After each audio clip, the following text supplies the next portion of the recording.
Hello and welcome प्यारे बच्चों, कैसे हो सारे। मैं असीम भारद्वाज स्वागत करता हूं आप सभी का इस सेशन के अंदर बच्चे। आ जाइए जल्दी से और शुरू करते हैं आज का हमारा सेशन। आज बच्चे इस केमिस्ट्री या रसायन शास्त्र के अंदर टॉपिक हमारा जो रहेगा, आप सिंपली कह सकते हैं आज ऑर्गेनिक केमिस्ट्री की हम लोग शुरुआत करने जा रहे हैं। ऑर्गेनिक केमिस्ट्री या जिसको कहा जाए तो कार्बनिक रसायन बच्चे हमारे द्वारा बोला जाएगा। कार्बनिक रसायन जिसकी भी जैसी है, अच्छी है, बुरी है, वी डोंट केयर।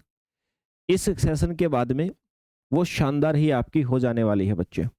ठीक है, ऑर्गेनिक केमिस्ट्री जिसको आप कह सकते हैं, या आप कभी स्कूल कॉलेज में पढ़ा होगा तो some basic principle and techniques, कुछ सामान्य सिद्धांत और तकनीक कार्बनिक रसायन के इस नाम से पढ़ा होगा। यस किरण, वेरी गुड मॉर्निंग भाई। प्रिया वर्मा, वेरी गुड मॉर्निंग। जय हिंद। माया, गुड मॉर्निंग। दिलीप शर्मा, राधे राधे भाई। नारायण दास, राम राम भाई। तो कार्बनिक रसायन हम शुरू करते हैं बच्चे। देखो सिंपली पहले जो सबसे पहला हमारा अनुमान था कार्बनिक रसायन के विषय में, वो हमने ये लगाया था कि भाई अगर मैं ओल्ड परिभाषा आपको बताऊं तो ओल्ड परिभाषा में ये कहा जाता था स्टडी ऑफ कार्बन। कार्बन की स्टडी करना, कार्बन का अध्ययन करना क्या कहलाता है? हमारा ऑर्गेनिक केमिस्ट्री कहलाता है। ये पुरानी परिभाषा थी जो सबसे पहले दी गई हमें। कार्बन का अध्ययन करना ही हमारा क्या कहलाता है मेरे भाई? ये कहा जाता है, ऐसा हमें बताया गया था। यस, नारायण दास, राम राम भाई। Alka Tiwari, very good morning. Awadhesh, hello भाई। Saurabh, very good morning. Khushi, very good morning भाई। तो ओल्ड डेफिनेशन ये थी, लेकिन फिर हमें पता लगा कि भाई सिर्फ कार्बन नहीं, जिन प्रॉपर्टीज की हम स्टडी करेंगे ऑर्गेनिक केमिस्ट्री के अंदर वो सिर्फ कार्बन से नहीं आ सकती हैं। मोस्टली आज हम ये कहते हैं, अगर नई परिभाषा की बात करें तो इसी चीज को थोड़ा सा मॉडिफाई करके ये बोल दिया गया है, study of hydrocarbon. Study of hydrocarbon, ठीक है। हाइड्रोकार्बनों का जो अध्ययन करते हैं हम लोग, वो ऑर्गेनिक केमिस्ट्री के अंदर किया जाता है, क्योंकि हाइड्रोजन और कार्बन जब मीट करते हैं तो ऐसे बहुत सारे इफेक्ट क्रिएट होते हैं जो हम स्पेशली सिर्फ ऑर्गेनिक केमिस्ट्री के अंदर ही पढ़ते हैं। ओके सर, समझ में आ गई बात? ठीक है भाई। अब बच्चे कुछ कार्बन के ऐसे कंपाउंड हैं, जैसे मैंने कहा कि ओल्ड डेफिनेशन हमारी हमें कह रही थी कि भाई हम ऑर्गेनिक केमिस्ट्री के अंदर कार्बन की स्टडी करते हैं, लेकिन हमने देखा भाई कि अगर कार्बन की स्टडी करेंगे तो ये CO2, CaCO3, है ना, ये भी तो आपके फिर हाइड्रोकार्बन, यानी कि ये भी तो आपके ऑर्गेनिक केमिस्ट्री में आने चाहिए। लेकिन आप देखना कभी भी हम ऑर्गेनिक केमिस्ट्री में इनके बारे में स्टडी नहीं करते हैं, क्योंकि मैंने कहा ना कि आज नई बात ये है कि भाई हम जैसे इम्पैक्ट, जैसे असर, जैसे प्रभाव की बात करते हैं, वो अकेले कार्बन नहीं, कार्बन के साथ जब हाइड्रोजन आता है उस समय पे उत्पन्न होते हैं। और कार्बन हाइड्रोजन तो मूल हैं, हमारे फंडामेंटल हैं। इसके अलावा भी बहुत सारे एलिमेंट्स हैं जो आकर के इंटरेक्ट करते हैं, लेकिन वो दूसरे एलिमेंट आकर के जब क्रिया करेंगे तो उससे पहले कार्बन हाइड्रोजन का होना आवश्यक है, तभी हम उन घटनाओं के बारे में स्टडी कर पाएंगे बच्चे। तो स्टडी ऑफ हाइड्रोकार्बन, और मैंने कहा कि भाई कोई ना कोई और एलिमेंट भी तो पढ़ते हैं, कई बार ऑक्सीजन भी जुड़ा होता है, हेलोजन्स भी जुड़े होते हैं, तो उसके लिए हम एक शब्द यूज करते हैं, डेरिवेटिव। डेरिवेटिव, है ना, यानी हाइड्रोकार्बन और उनसे बनने वाले जो बाकी के यौगिक हैं, जो बाकी के यौगिक हैं उनकी स्टडी हम लोग करेंगे बच्चे। ठीक है, तो ये हमारे पास होता है ऑर्गेनिक केमिस्ट्री। Okay sir. अब बच्चे देखो, यहां पर जो मैं आपके सामने यूनिट शुरू कर रहा हूं, मेरा उद्देश्य क्या होगा यहाँ पे आपको पढ़ाने का? मेरा सबसे मेन उद्देश्य बच्चे यहाँ पर होगा, ठीक है, जो मेरा सबसे मेन उद्देश्य होगा मेरे भाई, वो होगा आप सभी का, वो होगा आप सभी का, तीन चीजें मैं आपको पढ़ाऊंगा ऑर्गेनिक केमिस्ट्री के अंदर। तीन चीजें मैं आपको पढ़ाऊंगा मेरे भाई, ठीक है। तीन चीजों के बारे में हम लोग चर्चा करेंगे। सबसे पहली चीज हम चर्चा करेंगे मेरे भाई, जिसको आप लोग बोलोगे IUPAC, नोमेनक्लेचर। IUPAC नोमेनक्लेचर जिसको हम लोग कहेंगे मेरे भाई। एक तो नामकरण देने की प्रक्रिया हम करेंगे, दूसरा बच्चे यहाँ पर आपको पढ़ा जाएगा, थोड़ा थोड़ा आपने पहले पढ़ा था, अब डिटेल में पढ़ा जाएगा आइसोमेरिज्म, सारी टाइप्स को पढ़ा जाएगा। अब तक हमने जितना यूज हुआ था उतना हमने पढ़ा था मेरे भाई। आइसोमेरिज्म या समावेता, ठीक है, आइसोमेरिज्म या समावेता। और एक फिर जर्नल ऑफ ऑर्गेनिक केमिस्ट्री जिसको आप शॉर्ट में बोलते हो GOC, या आप बोल सकते हो जनरल ऑर्गेनिक केमिस्ट्री। इसमें बहुत सारे इफेक्ट आएंगे, बहुत सारे बच्चे इफेक्ट आएंगे, उनको आप लोगों के द्वारा स्टडी किया जाएगा। सामान्य कार्बनिक रसायन, ठीक है, सामान्य कार्बनिक रसायन जिसको हम बोलेंगे बच्चे। चलिए भाई, समझ में आ गई ना बात? दिलीप शर्मा सर रह गया, ऐसा कुछ नहीं है। अगर कुछ लगता है तो उसको स्टडी करो, सेल्फ स्टडी करो। कोई दिक्कत आती है तो हम, है ना, जैसा आप सोच रहे हो point two point, point two point, वो सिर्फ स्कूल कॉलेज में पॉसिबल होता है। अभी कोई दिक्कत, अभी हमारे पढ़ने का थीम अलग होता है, स्कूल कॉलेज में पढ़ने का थीम अलग होता है, दोनों को मिक्स मत करो।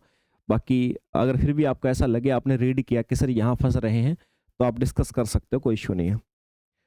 अवधेश, ठीक है भाई। Bharat, very good morning. तो ये तीन चीजों के ऊपर हमें डिस्कस करना है सर, तीन चीजें हमारी होंगी तो ऑर्गेनिक केमिस्ट्री के ये लगा लो आप लोग, आप सारे के सारे जनरल कंसेप्ट आपके कंप्लीट हो जाएंगे।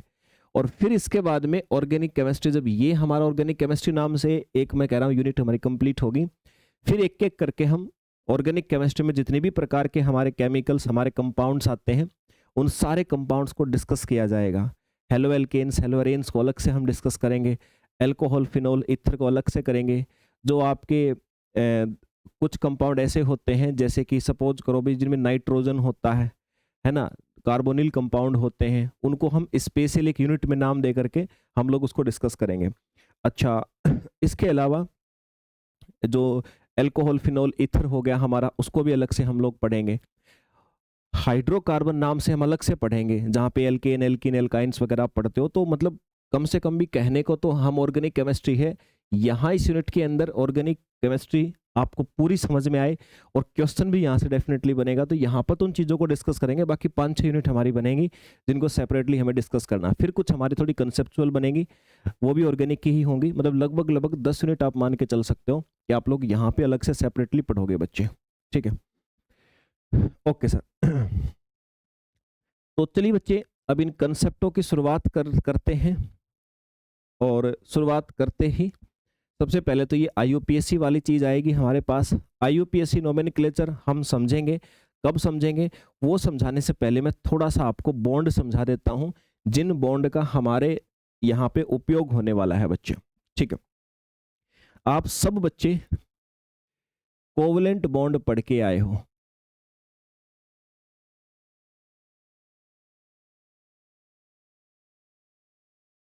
कोवलेंट बॉन्ड पढ़ के आए हो। सह संयोजक बंध बच्चे आप लोगों ने पढ़ा है,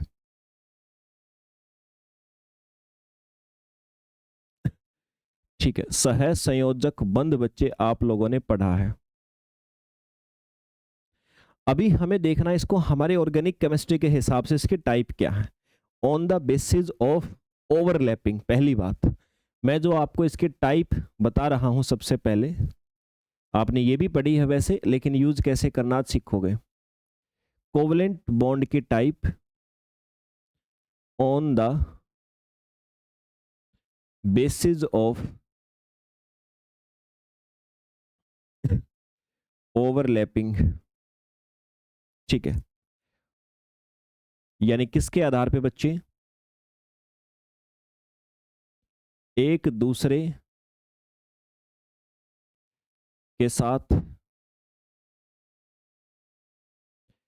संयोजन के आधार पे, एक दूसरे के साथ बच्चे संयोजन के आधार पर। अब ये ओवरलैपिंग कौन करता है बच्चे? ओवरलैपिंग आपके करते हैं जो आपके ऑर्बिटल्स होती हैं वही तो करती हैं, जो आपकी वैलेंस ऑर्बिटल्स हैं। आप इतना तो क्लियर कर चुके हो कि सर जो वैलेंस ऑर्बिटल्स हैं उन्हीं का ओवरलैपिंग होता है, वो ओवरलैप करती हैं वो ओवरलैप करती हैं, तब सर हमारे पास में एक कोवलेंट बॉन्ड बनते हैं। अब ओवरलैपिंग के आधार पे कैसे? दो प्रकार के मेरे भाई। पहला सिग्मा बॉन्ड, आपने सुना होगा नाम, पहला बच्चे आपने सिग्मा बॉन्ड नाम सुना होगा, और दूसरा बच्चे आपने पाई बॉन्ड नाम सुना होगा। ठीक है, सिग्मा बॉन्ड आप सभी ने सुना होगा, और एक बच्चे आपने सुना होगा सर पाई बॉन्ड। ठीक है, सिग्मा बॉन्ड और पाई बॉन्ड, ये आपने दोनों के विषय में बच्चे नाम सुने होंगे। और आई थिंक आप इतना बेसिक्स जानते हो कि कैसे बनते हैं। हम जानते हैं कि सर ऑर्बिटल्स जो होते हैं वो कंबाइन ओवरलैप करते हैं एक दूसरे के साथ में, ओवरलैप करती हैं, मिलती हैं एक दूसरे के साथ में। और जब वो ओवरलैप करती हैं तो दो तरीके से कर सकती हैं। अगर वो एंड टू एंड करें, अगर वो मेरे भाई एंड टू एंड ओवरलैप करें, यानी ऑर्बिटल के सिर से सिर भिड़े, तो हम कहते हैं यहां पर पाई बॉन्ड बना है। जैसे मान लो ये एक पी ऑर्बिटल है, ये कोई दूसरी पी ऑर्बिटल है। अब इन दोनों के सिर से सिर भिड़े, मतलब ये है कि सर ये ऐसे और ये ऐसे ओवरलैप, देखो ओवरलैप कर गई, ये इसके ऊपर ये इसके ऊपर, इसी को तो बोलते हैं ओवरलैप। तो सिर से सिर भिड़ा है, तो हम बोलते हैं कौन सा बॉन्ड बना बच्चे? हम बोलेंगे पाई बॉन्ड बना है सर, है ना। फिर दूसरा, सॉरी, सिग्मा बॉन्ड बना। पाई बॉन्ड हम कब बोलते हैं? जब साइड टू साइड या साइड बाय साइड हम लोग जिसको कह सकें, है ना, साइड बाय साइड, किनारा से किनारा भिड़े। ठीक है, किनारे से किनारा जब भिड़े,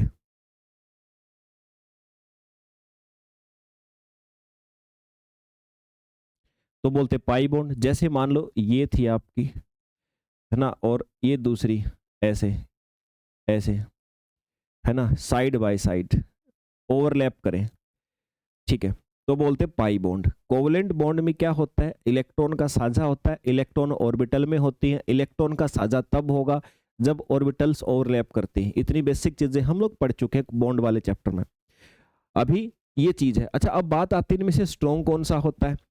तो मेरे भाई जो ये पाई बॉन्ड होता है ना, ये उसके कंपैरिजन में स्ट्रॉन्ग होता है। अभी जो बात आपको बता रहा हूं ना मैं, ये बहुत काम आएंगी, ये स्ट्रॉन्ग वीक वाले। अभी के लिए फैक्ट लग रहा है हमें, लेकिन जब आप कंसेप्ट पढ़ोगे ना, बहुत जो जनरल्स ऑफ केमिस्ट्री पढ़ोगे आपने, जैसे इंडक्टिव इफेक्ट हो गया आपका, आइसोमेरिक इफेक्ट हो गया, बहुत सारे इफेक्ट आएंगे।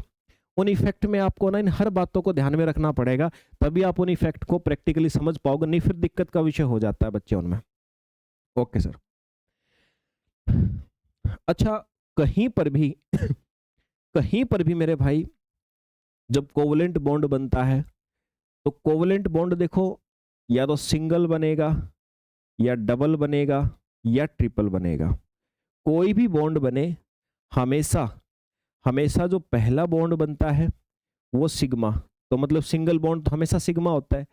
जब भी मेरे भाई डबल बॉन्ड बनेगा तो एक सिग्मा दूसरा पाई बनता है। ट्रिपल बनेगा तो एक सिग्मा, और बाकी के जो दो बॉन्ड होते हैं बच्चे, ये क्या होते हैं सर? ये पाई बॉन्ड होते हैं। मतलब जब भी कोई बॉन्ड बनेगा ना मेरे भाई, तो हमेशा इसी सीक्वेंस से बनेगा कि पहले सिग्मा बनता है, उसके बाद फिर क्या बनता है मेरे भाई? उसके बाद फिर आपका पाई बॉन्ड बनता है। ओके सर, समझ में आ गई ना बात? ठीक है भाई, तो ये तो हुई, मैंने बताई आपको एक दूसरे के साथ संयोजन या ओवरलैपिंग के आधार पे। अब हमें एक बात जाननी है, बॉन्ड के रिस्पेक्ट में हाइब्रिडाइजेशन को कैसे बोलेंगे? हाइब्रिडाइजेशन बच्चे आप सभी ने पढ़ा है, बॉन्ड के रिस्पेक्ट में, बॉन्ड के पर्सपेक्टिव में आप लोग कैसे पढ़ोगे? यानी आप ऐसा बोल दो, हाइब्रिडाइजेशन इन कार्बन, ये शब्द आप लोग यूज कर सकते हो, इसमें कोई दिक्कत नहीं हमें यूज करने में। ठीक है, चलिए, हाइब्रिडाइजेशन इन कार्बन, मैं जो अभी आपको बातें बता रहा हूं वो देखो, हाइब्रिडाइजेशन तो उसके सारे टाइप हम लोग पढ़ चुके हैं, लेकिन अभी ऑर्गेनिक केमिस्ट्री पढ़ रहे हैं तो कार्बन से रिलेटेड बातें कर रहे हैं। तो एक बार मैं आपको जो सबसे कॉमन है वो बता देता हूँ, हाइब्रिडाइजेशन। और मैं फिर से कह रहा हूँ बच्चे की जितनी भी चीजें आप पढ़ रहे हो ना, इनका यूज होने वाला है थोड़ी देर बाद, इसलिए आपको सारे रिमेंबर करवा रहा हूँ, पहले बेस बना रहा हूँ। हाइब्रिडाइजेशन इन कार्बन, कार्बन में संकरण। ऑर्गेनिक केमिस्ट्री में जो जो कंसेप्ट जितना यूज होने वाला है इनिशियल स्टेज पे, वो सारी बातें हमें पढ़नी पड़ेंगी और इधर से ही हमारे क्वेश्चंस बनेंगे। देखो वैसे तो मैं आपको बता दूं, हाइब्रिडाइजेशन आप लोग आज तक जितना पढ़ते आए हो, ऐसा थोड़ी कि उतनी टाइप होती है, कोई लिमिट नहीं है। अगर भविष्य में 10 एलिमेंट और डिस्कवरी होगी, 50 और डिस्कवरी होगी, तो ये टाइप तो बढ़ती जाएंगी। आपको डिसाइड करना है कि आपको कौन से चैप्टर में किस लेवल तक कितने टाइप का यूज करना है। कई बार बुक में लिखा होता 5 टाइप, कई बार 6 टाइप, कई बार 8 टाइप, कई बार 10 टाइप। बच्चे सोचते हैं सच में कितनी है, सच में तो कोई गिनती नहीं कितनी ही होती है, वो कुछ भी हो सकता है, क्योंकि हाइब्रिडाइजेशन का मतलब ऑर्बिटल्स के कॉम्बिनेशन से ही तो है, और ऑर्बिटल जितनी होंगी उतना ज्यादा प्रकार के कॉम्बिनेशन हो सकते हैं, और उसका कोई लिमिट नहीं है, जितने एलिमेंट डिस्कवर होते जाएंगे आगे चलती जाएगी। लेकिन डिपेंड करता है कि हम लोग जिस चैप्टर को पढ़ रहे हैं वहां पर वो हाइब्रिडाइजेशन कैसे यूज होने वाली है। संकरण, संकरण का मतलब समझते हो ना, ऑर्बिटल्स की मिक्सिंग ही है ये। हाइब्रिडाइजेशन को अगर 2 शब्दों में लिखना चाहो तो बोलो mixing of orbitals, that's it, और कुछ भी नहीं है। जिस ऑर्बिटल में इलेक्ट्रॉन होता है उनकी मिक्सिंग ही है बच्चे ये। अच्छा, जब कार्बन के अंदर, अच्छा देखो 3 प्रकार की बच्चे बेसिकली होती है, sp3, sp2 और sp1, या sp बोलते हैं सिंपली। sp3, sp2 और sp, ये मुख्य तौर पे आपको ऐसे देखने को मिलेगी कार्बन के अंदर। sp3 3 बार p 1 बार s, मतलब कुल मिलाकर के कितने बॉन्ड बनेंगे, 4 बॉन्ड बनेंगे, और चारों के चारों सिग्मा बॉन्ड बनते हैं। sp3 तब होगा जब 4 सिग्मा बॉन्ड बने। सिग्मा तब कब बनते हैं, जब सिंगल बॉन्ड हो। इसका मतलब तो ये होगा जब कार्बन 4 सिंगल बॉन्ड बनाता है, तब आपके सामने कौन सी हाइब्रिडाइजेशन होगी, sp3। सीधा सीधा देखो तरीका बता रहा हूं, कुछ भी नहीं देखना, जहां पर जिस कंपाउंड में भी आपको लगे, जिस भी यौगिक के अंदर बच्चे आपको लगे कि कार्बन 4 सिंगल बॉन्ड बना रहा अपने चारों तरफ, sp3 होगी। अच्छा यहां देखो sp2, sp2 मतलब 2 बार p है, 1 बार s है बच्चे, तो कुल मिलाकर के 3 तो हैं, 2 p और 1 s, 3 तो हैं, 3 सिग्मा तो है ही है बच्चे, 3 सिग्मा बॉन्ड तो है ही है। उसके अलावा सर कहीं ना कहीं फिर आपको 3 सिग्मा है तो कार्बन तो 4 चीजों से जुड़ सकता है, कार्बन हमेशा 4 चीजों से जुड़ता आप जानते हो, तो 3 तो सिग्मा है तो एक क्या होगा, एक पाई होगा, एक पाई बॉन्ड होगा। तो sp2 हाइब्रिडाइजेशन का मतलब है ऐसा। और sp का मतलब क्या है, s और p, यानी 2 तो सिग्मा बॉन्ड होंगे, और बच गए कितने, 2, 2 क्या होंगे, पाई बॉन्ड होते हैं। जब भी sp हाइब्रिडाइजेशन होती है तो सिग्मा और पाई बॉन्डों की संख्या ऐसे होती है बच्चे। उम्मीद करता हूं याद रख लेंगे आप लोग इन सारी चीजों को जो मैंने बताई है। मैं आपको बॉन्ड की फॉर्मेट में अभी हाइब्रिडाइजेशन के विषय में बता रहा हूं। ठीक है, ओके सर, इतनी सी बात आप लोगों ने समझ ली है। अब जैसे अगर मैं आपको कहूं, एक सबसे बेसिक सा कंपाउंड लेता हूं,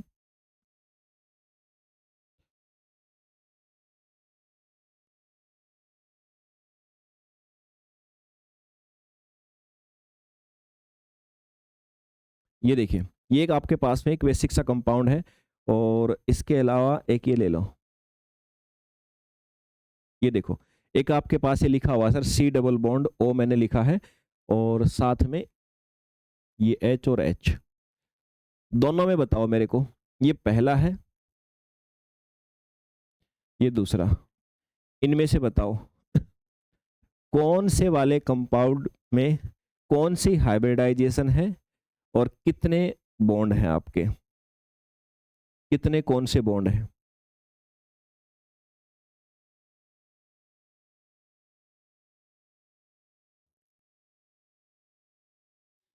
दो चीजें बतानी है, हाइब्रिडाइजेशन कौन सी है पहले में, और इसमें बॉन्ड कौन से हैं, सिग्मा है कि पाई है, जो भी है वो कितनी संख्या में है, इस प्रकार से बताना है।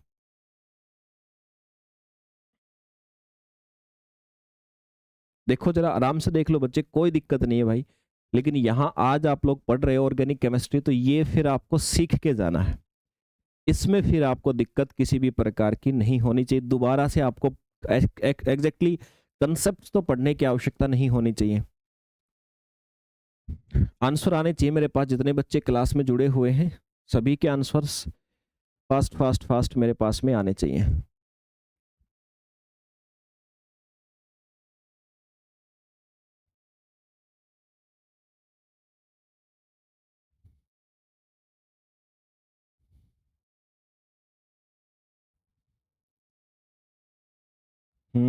आंसर मेरे पास कुछ दिख रहे हैं मुझे, कुछ बच्चों के आंसर मुझे दिख रहे हैं भाई।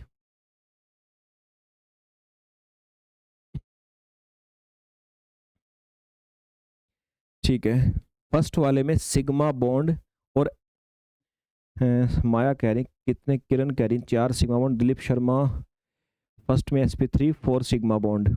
ओके फर्स्ट में 4 सिग्मा बॉन्ड, टोटल टोटल की बात कर रहा हूं मैं। फर्स्ट में sp3 4 sigma bond and single bond, exactly लिखो यार। ठीक है, अच्छा ठीक है, first sp3 hybridisation 7 sigma bond. हाँ, यहाँ से विनीता बातों में कुछ सच्चाई लग रही है। देखो भाई, फर्स्ट वाले में आप लोग देखो ये फर्स्ट वाला कार्बन है, इसने 1 2 3 4 4 सिग्मा बॉन्ड बनाए हुए हैं क्योंकि चारों सिंगल बॉन्ड है।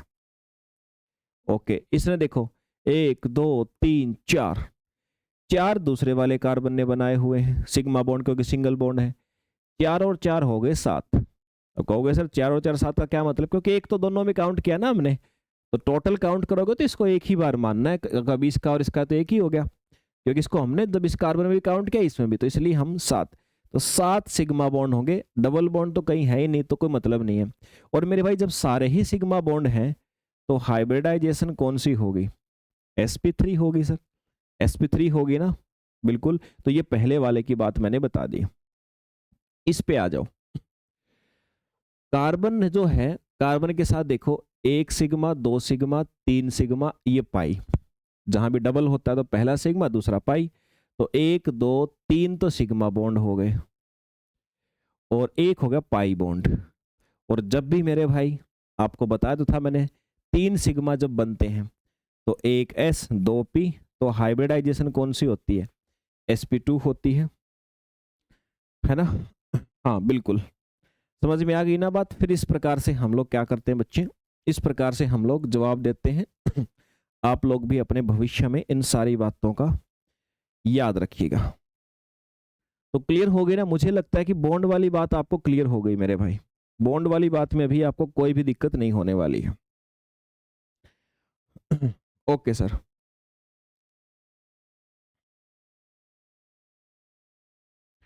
जस्ट अ सेकंड बच्चे।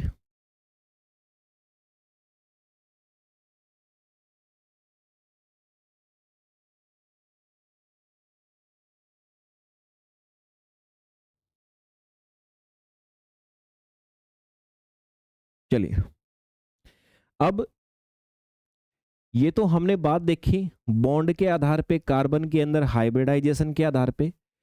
अब हम देखते हैं कार्बन की टाइप।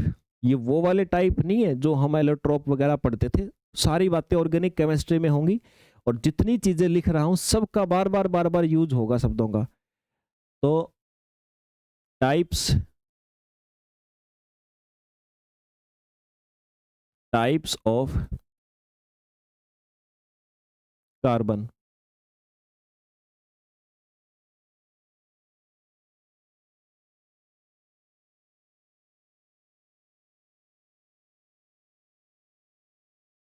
ठीक है भाई, कार्बन के प्रकार,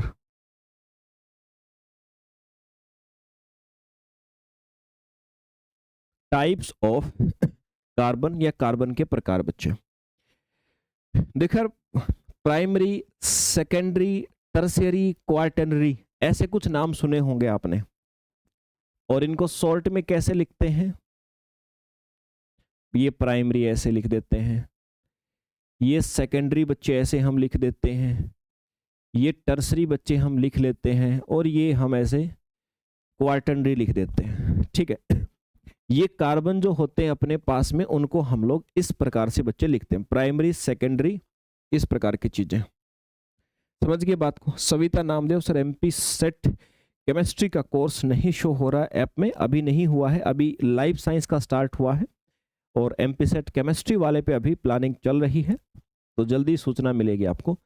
पहले यहाँ पे आ जाओ बच्चे। तो मैंने कहा प्राइमरी, सेकेंडरी, टर्सरी और क्वार्टरनरी, 4 प्रकार के बच्चे क्या होते हैं आप सभी को देखने को मिलेंगे, ये कार्बन होते हैं। डेट आ चुकी है एमपी सेट की आप सभी बच्चों की, जनवरी में, शायद 11 जनवरी का आपका एग्जाम है, उसके लिए जो नोटिफिकेशन आ गया है और फॉर्म फिलिंग स्टार्ट हो गई है, तो जिसको भरना है वो आप बच्चे सारे भर सकते हैं। तो मैंने कहा sir primary, secondary, tertiary, quaternary, ये 4 प्रकार की चीजें हैं अपने पास में। प्राइमरी कार्बन किसको कहते हैं बच्चे? जो एक कार्बन से जुड़ा हो, प्राइमरी कार्बन उसको बोलेंगे जो एक कार्बन से जुड़ा हो, जो एक कार्बन से अटैच हो या मेरे भाई जुड़ा हो। जो सर एक कार्बन से जुड़ा हो उसको हम लोग प्राइमरी कार्बन के नाम से बुलाते हैं, पुकारते हैं, ठीक है। दूसरी बात बच्चे, दूसरा सर, दूसरा अपने पास में 2 लिखा हुआ है, मतलब जो 2 अन्य कार्बन से जुड़ा हो, जो 2 कार्बन से जुड़ा हो। और टर्सरी जो 3 कार्बन से जुड़ा हो, और ये मतलब जो 4 कार्बन से जुड़ा हो, उसको बोलते हैं क्वार्टरनरी। 4 कार्बन से बच्चे जो जुड़ा होगा, मैंने आपको जो अभी बताया, इसके बाद आपके नहीं होते हैं। आप कहोगे सर 5 वाला भी तो हो सकता है, 5 वाले बच्चे नहीं होंगे, यहीं तक मैक्सिमम होते हैं, ठीक है। दिलीप शर्मा सर ये बैच एमपी सेट के लिए हो सकता है? देखो एमपी सेट में बिल्कुल, ये तो मैं आपको एक क्लियर कट सी बात बता देता हूं कि एमपी सेट के आप जो प्रिपरेशन करोगे, वर्ग 1 में जो कंसेप्ट पढ़े हैं सारे के सारे 100% करने हैं, 100% करने हैं। आप में से जिस भी बच्चे ने वर्ग 1 की प्रिपरेशन करी है, वर्ग 1 के बैच में आप में से जो भी बच्चे हैं, तो एमपी सेट के अंदर वो सारे टॉपिक तो करने ही करने हैं, 100% बच्चे, एक भी नहीं छोड़ना है। समथिंग 40% तक तो आपका वही आना है। उसके बाद फिर अगले कंसेप्ट उसके कुछ अलग भी हैं जो स्पेसिफाई करके आपको दिए गए हैं, उनको डीप में पढ़ना, मतलब वर्ग 1 में जो पढ़े उन्हीं में से कुछ टॉपिक छांट के उनको डीप में पढ़ना है, तो तुम्हारा एमपी सेट हो जाता है। इतना डिफरेंस है बच्चे, ठीक है। और एमपी सेट का आपको बता देता हूं अभी, जो मेरे हिसाब से, जो यूनिवर्सिटी से मेरी बात, यूनिवर्सिटी में जो लोग हैं जो उस स्तर तक हैं कि जो पेपर तक के क्वेश्चन सेट करते हैं, तो उन लोगों से सभी से डिस्कशन में मेरे को एक बात पता चली है कि असिस्टेंट प्रोफेसर की इतनी जल्दी भर्ती करनी है कि जून के आसपास तो मेंस भी होलेगा असिस्टेंट प्रोफेसर वाला, अभी एमपी सेट जनवरी में, और जून के आसपास तो उनको फाइनली जो आपका मेंस परीक्षा है वो तक भी करवा देनी है, जो उन लोगों के डिस्कशन से मुझे पता लगा, ठीक है। लेकिन मैं ये भी कहना चाहूंगा कि एमपी सेट, सिर्फ एमपी सेट के चक्कर में सिर्फ एकदम से आप ये मत कर देना कि वर्ग 1 का मामला गड़बड़ कर दो, कभी वो भी ना हो पाए और इसको भी ढीला छोड़ दो। तो मैंने कहा एमपी सेट करना तो भी ये तो 100% चाहिए ही चाहिए, इसके बाद की तैयारी फिर अलग से होती है, उसकी मतलब कुछ टॉपिक अलग से भी आपको करने होते हैं। तो इसलिए मैं एक्सपेक्टेशन करता हूँ आप सभी से कि करते रहे आप अपना जो कर रहे हो, और बाकी आप ये मान के चले आपकी वर्ग 1 और एमपी सेट दोनों की प्रिपरेशन हो रही है कंसेप्ट पढ़ते हुए, ठीक है। ओके सर, यहां पर मैंने बोला आपको 4 चीजें हैं बच्चे, 4 चीजें हैं और 4 प्रकार कार्बन। इससे ज्यादा देखो कार्बन के साथ मैक्सिमम कितनी चीजें जुड़ सकती हैं बच्चे? मैंने कहा सर मैक्सिमम 4 चीजें जुड़ सकती हैं, मैक्सिमम 4 चीजें जुड़ सकती हैं कार्बन के साथ में। उन 4 चीजों में से उन 4 चीजों में से 5वां नहीं जुड़ सकता, तो इसलिए 5वां कार्बन, ये ऐसे 5 डिग्री कभी भी नहीं लिखेंगे हम उसको, 4 ही होते हैं। अच्छा ये तो ठीक है सर, अभी मैं एग्जांपल के तौर पे बता देता हूँ आपको, एक आधा एग्जांपल दे करके बता देता हूँ। जैसे मान लीजिए हम है ना कोई भी एक कंपाउंड लेते हैं मेरे भाई, ठीक है, कोई भी एक कंपाउंड ले लेते हैं। सपोज करो ये मैंने ले लिया, अगले पेज पे ले लेते हैं CS3 CH2 CH CH3 CH2 CH CH3 CH3 और ये CS3।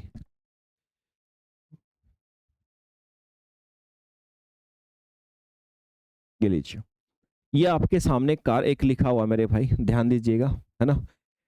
अब मुझे ये बताओ इसके अंदर बहुत सारे कार्बन आपको दिखाई दे रहे हैं, है ना। इनमें से कौन सा प्राइमरी है, कौन सा प्राइमरी, कौन सा सेकेंडरी, कौन सा टर्सरी, ऐसे मुझे बताओ, जल्दी से बताओ बच्चे आप मुझे।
ठीक है भाई, देखिए अब समझिए, यहां पर आपको देखो ये कार्बन 3 हाइड्रोजन से जुड़ा है और एक कार्बन से जुड़ा है, मतलब ये कौन सा होगा, एक ही कार्बन से जुड़ा है ना, ये प्राइमरी।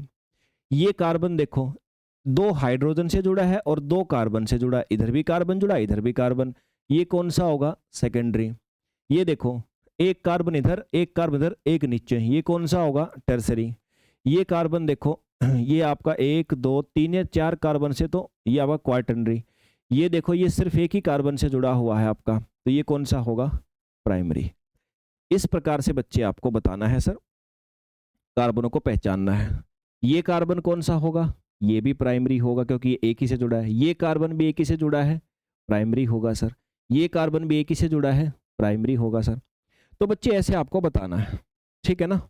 हाँ, उम्मीद करता हूं समझ गए होंगे आप। अब जब प्राइमरी सेकेंडरी कार्बन की बात हुई तो हम हाइड्रोजन को कैसे छोड़ सकते हैं। अब इसी प्रकार से मेरे भाई हाइड्रोजन की बात होती है। हाइड्रोजन की कैसे,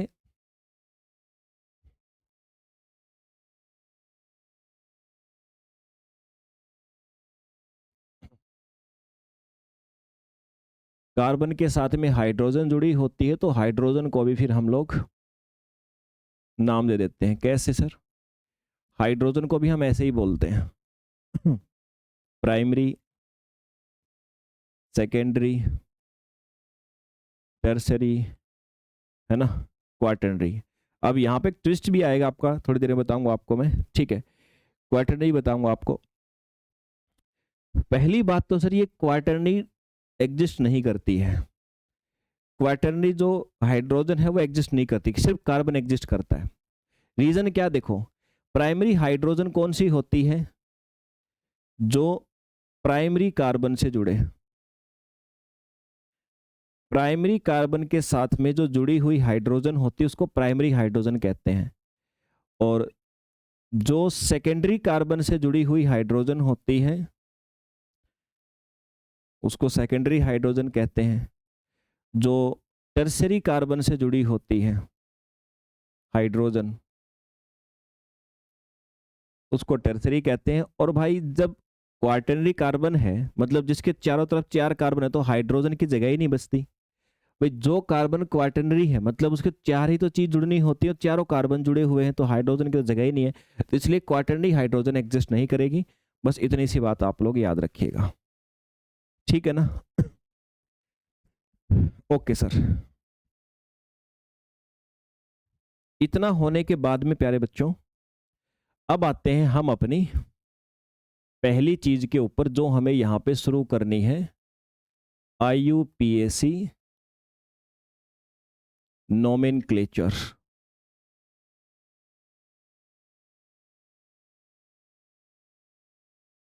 नामकरण।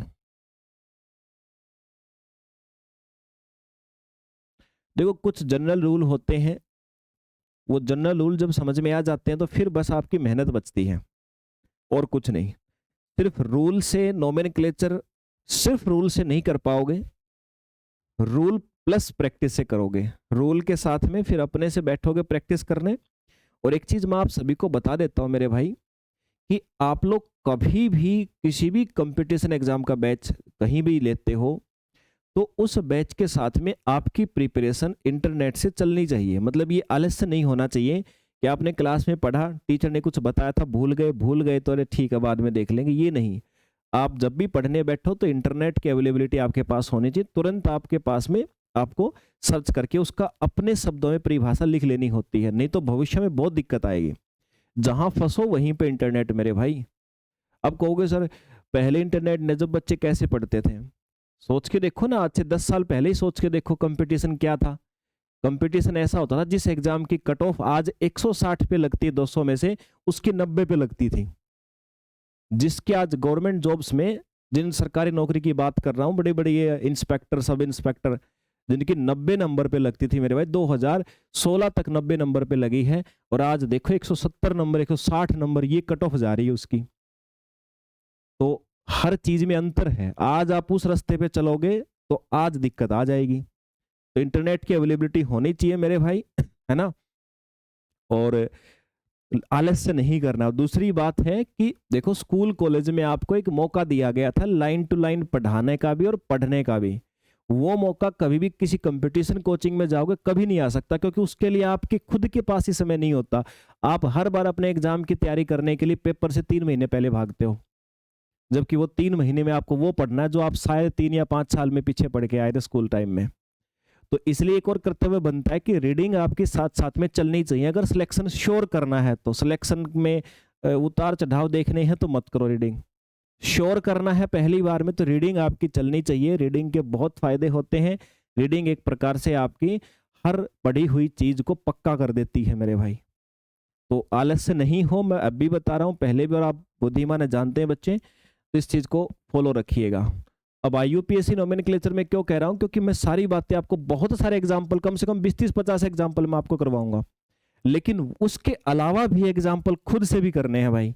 प्रैक्टिस खुद से नहीं करोगे फिर दिक्कत हो जाएगी, फिर आप भूल जाओगे कि लगाना कैसे, पेपर में सोचते रह जाओगे। आ जाओ फिर।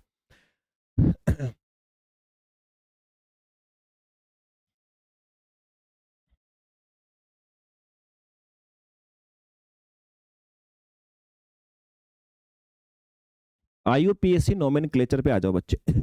देखो यार, रूल मैं पूरा लिखता हूं पहले, सबसे पहले मैं पूरा रूल लिखता हूं। पूरा रूल क्या कहता है IUPAC नोमेनक्लेचर का? ये आप लोगों को बोलता है कि भाई सबसे पहले जब आप चेन का नाम लिखने लगो तो आपको सेकेंडरी प्रेफिक्स की आपने चिंता करनी है। सबसे पहले एक चिंता करनी है सेकेंडरी प्रेफिक्स। बताऊंगा क्यों लगाया जाता है ये सेकेंडरी प्रेफिक्स। सबसे पहली चीज है सेकेंडरी प्रेफिक्स। दूसरा, अच्छा सेकेंडरी प्रेफिक्स क्यों लिखा जाता है मेरे भाई? जब ब्रांच हो, जब कोई मेन ब्रांच, जब कोई कार्बन की जो चेन है ना आपकी, जो कार्बन की चेन है मेरे भाई, उसके साथ में कोई ब्रांच हो, ये सेकेंडरी प्रेफिक्स क्यों लिखा जाता है मेरे भाई? ये आपका ब्रांच के लिए लिखा जाता है। ब्रांच, शाखा। Okay sir. दूसरी चीज फिर प्राइमरी प्रेफिक्स मेरे भाई। प्राइमरी प्रेफिक्स बोला, फिर आपने देखना है कि आपको प्राइमरी प्रेफिक्स तो नहीं लिखना है। अब कहोगे सर ये प्राइमरी प्रेफिक्स क्यों लिखा जाता है? ये लिखा जाता है मेरे भाई क्लोज्ड चेन के लिए। क्लोज्ड चेन के लिए, अगर क्लोज यानी बंद कार्बन की चेन है, अगर बच्चे कार्बन की बंद श्रृंखला है, तो अगर बंद चेन है मेरे भाई तो उस केस में साइक्लो जुड़ता है, नहीं है तो ये आएगा ही नहीं। अच्छा मैं और चीज कह रहा हूं आपको, मैं जितनी भी चीजें बताऊंगा ना उनमें से हम किसी भी चीज का नाम लिखते हैं इसमें उतनी चीजों का यूज करते हैं जितनी जरूरी है। इसका मतलब ये है कि जब भी हम कार्बन के कंपाउंड का नाम लिखते हैं तो छोटा सा है तो सारी चीजें यूज नहीं होंगी जो मैं अभी बताऊंगा, बड़ा है तो सारी चीजें यूज हो जाएंगी। एग्जाम्पल करेंगे, बहुत सारे करेंगे, चिंता मत करो। तो मैंने कहा भाई दूसरा, आपको जब भी किसी हाइड्रोकार्बन का नाम लिखो तो पहला प्रेफिक्स, दूसरा पहला सेकेंडरी प्रेफिक्स, फिर प्राइमरी प्रेफिक्स, और ये दो चीजें लिखने के बाद में फिर आपको क्या देखना होता? फिर देखना होता वर्ड रूट। वर्ड रूट मतलब कार्बन की संख्या कितनी है।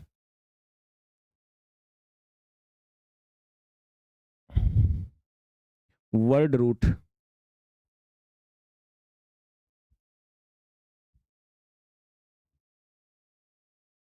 ठीक है, वर्ड रूट या कार्बन की संख्या कितनी है मेरे भाई? वर्ड रूट या कार्बन की संख्या कितनी है, यानी होता ना मिथ, इथ, प्रोप, ब्यूट, पेंट, हेक्स, हेप, वो सारी चीज सुनी आपने, वही चीज कार्बन की संख्या के आधार पे एक रूट वर्ड लिखा जाता है। और ये बच्चों वाली बात है, मिथ इथ, ये मत सोचना कि सर मिथ इथ बता दो क्या होता है, सबको पता है। एक कार्बन है तो मिथ लगाते हैं, दो है तो इथ लिखते हैं, तीन है तो प्रोप लिखते हैं, चार है तो ब्यूट लिखते हैं। ये रूट वर्ड या वर्ड रूट कहलाते हैं। वर्ड रूट के बाद फिर होता है प्राइमरी सफिक्स लिखा जाता है मेरे भाई। फिर सर हमारे द्वारा प्राइमरी सफिक्स लिखते हैं हम लोग, ठीक है। अब सर ये प्राइमरी सफिक्स मतलब ये किस चीज के नाम का लगता है? प्राइमरी सफिक्स का मतलब होता है लिंकेज। लिंकेज का मतलब है बॉन्ड कैसा है, बॉन्ड के आधार पे लगता है मेरे भाई ये। और फिर लगता है सेकेंडरी सफिक्स। सेकेंडरी सफिक्स मेरे भाई ये किसके लगता है? ये लगता है सर फंक्शनल ग्रुप, कार्यात्मक समूह है, एल्कोहल, एल्डिहाइड होते हैं ना, ये इनके नाम का लगता है। क्या लगते हैं वो सारे समझाऊंगा। तो ये हो जाता है, अगर आप इतनी चीज लिख देते हो तो आपका IUPAC नोमेनक्लेचर कंप्लीट हो जाता है। मतलब मेरा कहने का मतलब है कि कभी भी किसी हाइड्रोकार्बन का आप लोग नाम लिखोगे ना बच्चे, तो इतने शब्द लिखने होते हैं, मतलब आपको उस नाम में इतने शब्द होने चाहिए। अब इतने शब्दों में से सर क्या हमेशा सारे होने चाहिए? नहीं भाई। अब एक बात बताओ, अगर किसी हाइड्रोकार्बन जिसका नाम लिख रहे हो वो क्लोज्ड चेन है ही नहीं तो ये तो नहीं लिखना, ये हट गया। मान लो कि उसमें ब्रांच ही नहीं है तो ये भी नहीं लिखना। मान लो कि उसके अंदर फंक्शनल ग्रुप ही नहीं है तो ये भी नहीं लिखना। फिर आपको केवल दो शब्दों में काम खत्म हो सकता है। मतलब मैंने आपको ये कहना चाहता हूं कि भाई किस हाइड्रोकार्बन में इनमें से कितनी चीजें आपको लिखनी है वो डिपेंड करता है कि वो कितना बड़ा कंपाउंड, उसमें क्या क्या शामिल है। लेकिन ज्यादा से ज्यादा इतना लिखना पड़ सकता है बस। अब हर एक चीज को हम विस्तार से एग्जाम्पल से समझेंगे मेरे भाई, है ना, विस्तार से समझेंगे एग्जाम्पलों के साथ में, और सारे केस करेंगे जितनी भी तरह से हो सकते हैं। Okay sir. अभी फंक्शनल ग्रुप है, कौन से फंक्शनल ग्रुप के नाम का क्या लिखा जाता है, ये सारी बातें अभी हम डिस्कस करने वाले। यहां तक बताओ पहले मुझे क्लियर हुआ कि नहीं मेरे भाई?